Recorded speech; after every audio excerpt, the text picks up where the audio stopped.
एक बात मैं ये भी करना चाहूँगा अहमद भाई कि ये जो हराम रिलेशनशिप्स की एक फ़िलॉसफ़ी है, हमारी जो ख़वातीन है ना, वुमेन folk, उनको मैं हमेशा ये पर आउट ऑफ सिंसेरिटी एडवाइस करता हूँ कि समझें कि दीन हैज़ गिवन यू प्रोटेक्शन 100%।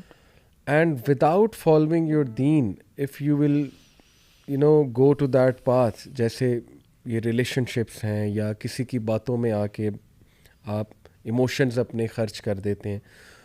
और I have so many cases to court के लिटरली थाउजेंड्स हैं ओवर द ईयर्स जो हमने सुने। सही कह रहे हैं कि एट द एंड होता यही है कि उनकी शिकायत ख़वातीन की होती है कि वो बंदा जब उसको मेरे से वो मकसद अचीव हो गया तो वो छोड़ गया और मामला जो है वो करके निकल गया चुप करके। ये तभी होगा जब हराम रिलेशनशिप्स में आप पड़े, वरना फैमिली आपकी बैक पे है तो किसकी इतनी ज़रूरत है कि वो ऐसे कर जाए। ये बात समझाना हमारी वुमेन फोक को बहुत ज़रूरी है, स्पेशली यूनिवर्सिटी में आजकल बच्चियां हैं। अहमद भाई, ड्रास्टिकली जिस तरह माहौल चेंज हुआ है, मैं अपनी वाइफ से परसों ही बात कर रहा था कि मैं और आप भी यूनिवर्सिटी से पढ़े हैं, लेकिन हमारे टाइम पे इतना ओपन नहीं था। बिल्कुल। मैं गुज़रता हूँ आजकल यूनिवर्सिटी से, एक नज़र डालता हूँ, मतलब अल्लाह माफ़ करे, we are not judging someone, but जिस तरह की ड्रेसिंग है, जिस तरह की इंटरेक्शन है, जिस तरह हर बंदा रिलेशनशिप में पड़ा हुआ है, जैसे ये एक फ़र्ज चीज़ है। और वो रिलेशनशिप आफ्टर रिलेशनशिप होते हैं, मल्टीपल रिलेशनशिप्स भी चल रहे होते हैं। फिर जाहिर है कि एक से ब्रेकअप होता है तो दूसरे से शुरू हो जाता है, दूसरे से ब्रेकअप तो तीसरे से शुरू हो जाता है। Ultimately when they end up getting married to someone else, तो they have actually spent all their energies and emotions on all those people, और अब वो बुझ चुके होते हैं। जब उनकी शादी होती है तो वो एक बुझा हुआ सा आप कह लें रिलेशनशिप होता है जिसमें ना कोई स्पार्क होता है, और उसको बाकायदा मैरिज के इंस्टीट्यूट का ना अहमद भाई डिमोनाइज भी किया जा रहा है। उस पर ऐसे शो किया जाता है कि marriage is the end of your, कि बस अब तो सारी एंजॉयमेंट ख़त्म हो गई, एंजॉयमेंट ख़त्म हो गई और बस अब आप फंस गए हैं या फंस गई हैं। तो ये सारी चीज़ें कंट्रीब्यूट कर रही हैं हमारे नौजवानों की ना सोच तब्दील करने में, और वो हल्ले गुल्ले में, मज़े में। Let's be honest about it Ahmed भाई कि ये it's all about carnal desires at the end of the day, just to show others कि मैं, मेरी गर्लफ्रेंड है या मैं बड़ा इन हूँ लड़कियों में, और just to make a relationship and have the pleasure. जैसे आपने कहा ना कि प्लेजर की एक वो चीज़ बड़ी नीड है ह्यूमन बीइंग की, लेकिन हराम साइड पे प्लेजर जो है वो तलाश करना। तो मैं चाहता हूँ कि इस पे भी फाइनल नोट मैं आपका लूँ कि what the youth can do to own their religion, to appreciate the beauty and the protection that Islam gives, the security that Islam gives, and how can they bring it into their lives, अपनी ज़िंदगियों में कैसे इस चीज़ को ला सकते हैं इतने फितने के माहौल में, यूनिवर्सिटीज़ के माहौल में। अली भाई, आपने यूनिवर्सिटीज़ की मिसाल दी और आपने बताया कि हमारे पास कितने केसेस आते हैं।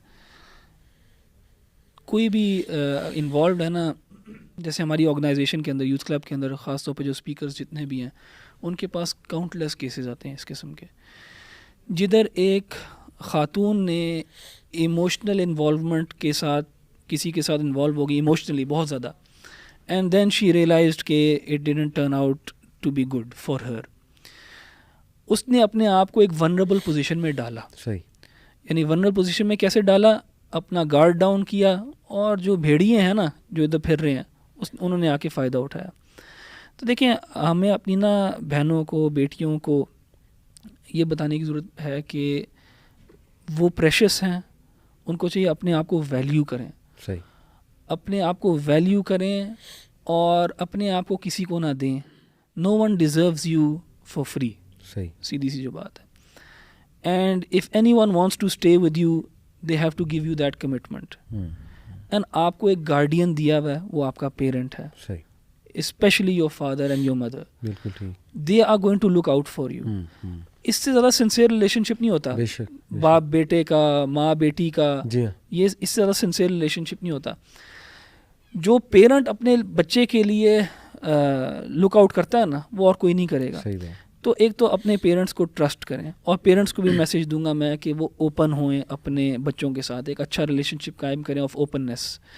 और हमारी बहनों को चाहिए कि अपने आप को इमोशनली वनरेबल ना करें, किसी के सामने इस तरह ना खोलें। Don't set yourself up for disappointment. If you see there's someone who's good and you feel कि यार इसके साथ मैं अपनी ज़िंदगी गुजार सकती हूँ, प्रॉपर चैनल के थ्रू जाएं। प्रॉपर चैनल जो हमारे रिलीजन ने हमें बताया है कि वो पेरेंट्स इन्वॉल्व हों और प्रॉपर निकाह हो, उसमें सिक्योरिटी है, सेफ्टी है और प्रॉब्लम्स नहीं है।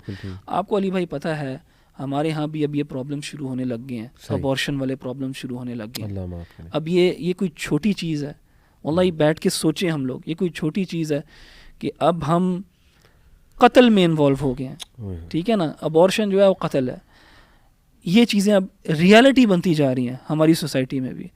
तो ये अगेन मैं कहता हूँ कि all of these pieces of advice they come from a very sincere and good heart, and we only want good for our sons and daughters. हम हमारा क्या फ़ायदा इधर आके ये बातें करने का। हम लोग चाहते हैं कि यार उन लोगों की लाइफ्स जो हैं सिक्योर हों, अच्छी हों और प्रॉब्लम्स ना हों। अली भाई बहुत ज़्यादा लोग, मेल्स एंड फीमेल्स बोथ, लड़के लड़कियां दोनों, जो बहुत ज़्यादा रिलेशनशिप्स में इन्वॉल्व होते हैं ना और बहुत ज़्यादा रिलेशनशिप्स के थ्रू गुजरे हुए होते हैं, उनके लिए शादी करना बड़ा मुश्किल हो जाता है। साइकोलॉजिकली स्पीकिंग दे फील कि marriage is also going to be another disappointment because of the past disappointment. Psychological baggage है। Psychologically वो सोचते हैं कि यार ये तो मैंने पहले इसके साथ था, उसके साथ था, उसके साथ था, that didn't work out, अब मैं शादी कैसे कर सकता हूँ। लड़के जो हैं 35, 36, 37 year olds, they don't want to get married because they fear the future now. They fear कि ओ यार पीछे मेरे साथ ये हुआ था, ख़वातीन तो ऐसी होती हैं, औरतें तो ऐसी होती हैं, और औरतों के साथ भी ऐसी होता है साइकोलॉजिकली। तो वो एक बहुत बड़ा प्रॉब्लम है।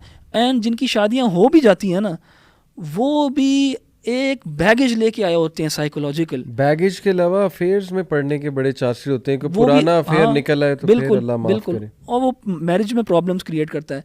यानी हमने इतनी ज़्यादा बातें की हैं, इसमें इतने ज़्यादा प्रॉब्लम्स हैं, कोई मुझे बता सकता है कोई खैर भी है कि नहीं? सही बात। सवाए प्लेजर के कोई खैर है? सवाए टेम्पररी प्लेजर के परमानेंट जो है ना डिसअपॉइंटमेंट्स हैं, इस दुनिया में भी, आखिरत में तो इससे भी ज़्यादा। तो क्यों हमें अपने आप को ना इस बर्बादी की तरफ लेके जाएं? मैं तो दुआ करता हूँ अपने नौजवानों के लिए, क्योंकि देखें द टाइम्स आर डिफ़िकल्ट। मैं एम्पथाइज और सिंपथाइज भी करता हूँ इनके साथ कि वक्त जो है वो इनके ख़िलाफ़ है। सारा एक मीडिया अपरेटस है, इनको बम्बार्ड कर रहा है हर जगह से। तो you know they need to create their own safe havens, अपने लाइक माइंडेड लोगों में उठें बैठें, अपने रिलीजन के साथ ज़्यादा जोड़ें, अपने आप को प्रोटेक्ट करें। आपकी आगे ज़िंदगी अच्छी होगी, कल आपकी एक फैमिली होगी, कल आपकी कोई हिस्ट्री नहीं होगी इसकी गंदी किस्म की या गुनाहों वाली कोई हिस्ट्री नहीं होगी, आप ही खुश होगे, आपकी फैमिली आगे होगी, आपकी औलाद आगे होगी, आप खुश होगे। तो ये तो सिंसियर एडवाइस है यहाँ पे। अहमद भाई जज़ाकल्लाह, वेरी सिंसियर एडवाइस। ऐड करना चाहूँगा कि पीपल ऑफ अथॉरिटी जो हैं उन पे जिम्मेदारी है, 100%, उनसे सवाल होगा। बिल्कुल। ये जो यूनिवर्सिटी में अथॉरिटीज़ हैं, किसी भी डिसीजन मेकिंग पोजीशन में, चाहे एक वो लेक्चरर है, टीचर है, कोई भी है, या एडमिनिस्ट्रेशन में, अगर आप अल्लाह ताला ने आपको ये पोजीशन ऑफ रिस्पांसिबिलिटी दी है तो आपसे पूछा जाएगा। लुक आफ्टर करना है इस नौजवान नस्ल को। आपको ऐसी इवेंट्स ऑर्गेनाइज कराने चाहिए जिसमें इनको कुछ मैसेज जाए, इनकी कोई तरबियत हो। कोई ऐसा कोर्स आप इंट्रोड्यूस करा सकते हैं 0 सेमेस्टर में जिसमें इनको ये बातें पता लगें। इस्लामियत कुछ इस तरह से पढ़ाई जानी चाहिए कि उनमें इन क्वेश्चंस को एड्रेस किया जाए, यूथ को क्लैरिफाई किया जाए। और हमारे मीडिया की बहुत जिम्मेदारी, all those who are in authority, अल्लाह विल क्वेश्चन देम, अल्लाह विल आस्क देम। और सबसे पहले कि जो माँ बाप हैं उनको अपने बच्चों के साथ बहुत फ्रेंडली रिलेशन रखना है। मैं पढ़ रहा था कि जो बाप अपनी बेटी के साथ बहुत अटैच्ड है तो there is a very less chance कि उनकी बेटी को गलत रिलेशनशिप की तरफ जो है वो जाती है। आपने भी ऐसी रिसर्चेस जो है पढ़ी होंगी। तो हमारा मैसेज यही है कि फैमिली को दीन की तरफ लाएं, दीनी उन्हें तरबियत करें, दीन की तालीम दें, ताकि कल को ऐसे मसले मसाइल जो हैं वो पैदा ही ना हो। दीन को फोकियत बनाएं, ख़ुद भी कुछ पढ़ें, कोई गैदरिंग ऐसी अरेंज करें। चले आप खुद लेक्चर नहीं दे सकते, खुद कोई दीनी बात नहीं कर सकते, आप अरेंजमेंट कर लें, महीने में कोई गैदरिंग रख लें, हफ्ते में कोई गैदरिंग रख लें, किसी को बुला लें ताकि किसी ना किसी शक्ल में कोई मैसेज उनको जाता रहे। We have to save our families. तो ये एक मेरे ख्याल में एक बड़ा वायबल जो है वो सोल्यूशन होगा। जज़ाकल्लाह खैर अहमद भाई, बहुत शुक्रिया। मज़ा आया अल्हम्दुलिल्लाह। और बड़ी सिंसेयर आपने बातें की। इंशाल्लाह may your voice reach our youth, specially जो यूनिवर्सिटी स्टूडेंट्स हैं, बहुत वो परेशान भी हैं, अल्लाह उनकी मदद फरमाए, आमीन। लेकिन they can come out of it इंशाल्लाह बिल्कुल, ताला। इंशाल्लाह। I am very hopeful. All they need is a little push और रिमाइंडर्स, और अल्लाह ताला की मदद डेफिनेटली इसमें शामिल है। और जैसे आपने कहा कि ये आपके अपने ही फ़ायदे के लिए है, तो सोच बिल्कुल, लो बिल्कुल। इंशाल्लाह। सो आई होप कि इंशाल्लाह they will pay heed to it. जज़ाकल्लाह खैर। जज़ाकल्लाह अहमद भाई फॉर शुक्रिया कमिंग। जी। इंशाल्लाह सी यू इन अनदर एपिसोड। इंशाल्लाह जी। अस्सलाम वालेकुम वालेकुम वरहमतुल्लाह। अस्सलाम व रहमतुल्लाह।